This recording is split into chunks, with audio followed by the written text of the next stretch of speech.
it's very exciting that this sort of first development well in this campaign has free flowing gas from the targeted reservoir in the Lions Formation, and which was expected. And we certainly look forward to moving on to the next development well in the sequence some point this week, which will be the Jackson 4 well. Hello, you're watching Proactive. Joining me is Helium One Global CEO Lorna Blazer. Lorna, very good to speak with you. And there's lots of news from Helium One. Why don't we start with the mining license offer letter? What does this mean? Yeah, good afternoon, Stephen. So first of all, we're very pleased to have received that offer letter on the mining license. This is the first of its kind in Tanzania. And it's not only the first of its kind to be awarded for the commodity of helium, but it's also significant in terms of the size. 480 square kilometers is significantly larger than a standard ML that would be applied for a mineral commodity. So we're very, very pleased that this offer has come through. It now means that as a company we can appraise and further evaluate the extensive subsurface faulted play following on from that all-important discovery last year at Itumbula, which will enable us to further evaluate the full-scale project development. Can you elaborate on any of the terms of the offer, Lorna? So we're currently looking at that in detail at the moment. We're looking at likes of the regulatory framework, which essentially underpins that mining license. It involves the formation of a new company in partnership with the government of Tanzania, a shareholder agreement, and various other legal documents. We're studying it in detail because obviously it is partly contractual, so we need to make sure that we understand all of the conditions in that. But we do also recognise that we need to be moving forward in a timely manner as well. Will you release the feasibility study collateral that went into the application to the market? So the feasibility study still remains under CA with the Tanzanian government, but we certainly do understand the need there for an independent third-party assessment on the resource estimates here. We're currently addressing that with a view to providing a CPR in due course, and when we're at that stage, it would be made publicly available. Lorna, will you now look for strategic partnerships? Well, look, we continue to remain realistic and open to reviewing any feasible options. I think it's fair to say that we've done this on our own up until now with success. But we will certainly keep an open mind as we move forward into this next phase.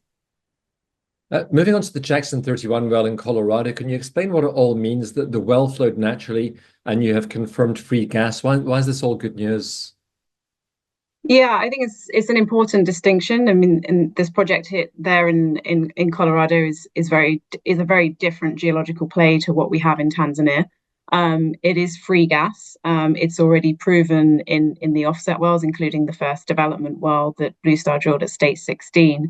And it's confirmed in the wireline logs. There isn't the association with water like we have in southern Rukwa. The Jackson 31 well has flowed free gas to surface. I was fortunate to be on location whilst that happened during that early phase of testing, and those samples have now been sent to the lab for helium and CO2 analysis.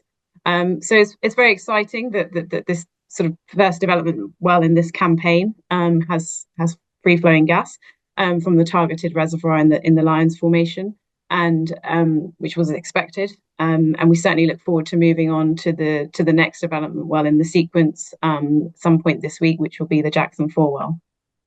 Yeah. So what's happening next then at Jackson 31?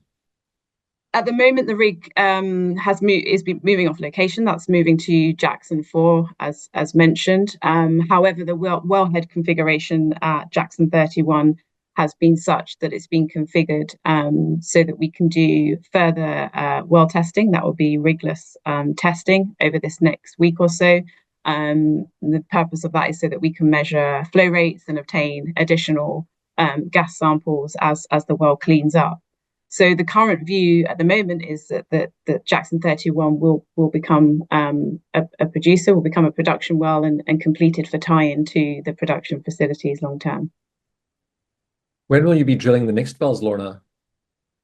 So Jackson 4 is due to spud very soon. The rig is mobilizing as we speak. They're relatively shallow wells, so they're drilled sort of much quicker than what we're used to in southern Rukwa. And these are the first five in this sort of initial phase of the development that will be drilled back to back over the coming weeks.